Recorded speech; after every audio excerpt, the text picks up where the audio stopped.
जो मनरेगा को रिप्लेस करने के लिए जी राम जी का बिल सरकार लेकर आई है, उसके खिलाफ बोलने के लिए मैं खड़ा हुआ हूं भारतीय कम्युनिस्ट पार्टी मार्क्सवादी की ओर से। जब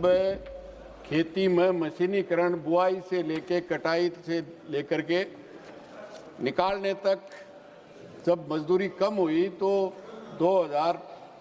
यूपीए के वक्त जो भारतीय कम्युनिस्ट पार्टी मार्क्सवादी किसान मजदूर के लिए सड़क से लेकर संसद तक लड़ती है, यूपीए फर्स्ट में इंटरवेंशन के कारण पहली बार देश के आज़ादी के इतिहास में पहली बार ग्रामीण मजदूर को रोजगार की गारंटी का कानून देना पड़ा और जिसमें 100 दिन की मजदूरी देने का काम किया। निश्चित रूप से भारतीय जनता पार्टी उस बिल को अपने जो उनकी कथनी और करनी में जमीन आसमान का अंतर है,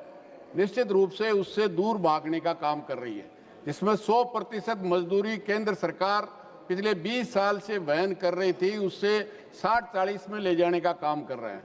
अभी कह रहे हैं कि 125 दिन, अभी 2024-25 के बजट वित्तीय वर्ष में मात्र 5% लोगों को 100 दिन का काम देने का काम किया है। मैं समझता हूं अगर सरकार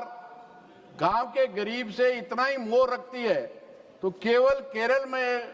लेफ्ट एलडीएफ की सरकार है जिसने नरेगा मजदूरों के लिए कल्याण बोर्ड बनाया है। भारतीय जनता पार्टी 1.5 दर्जन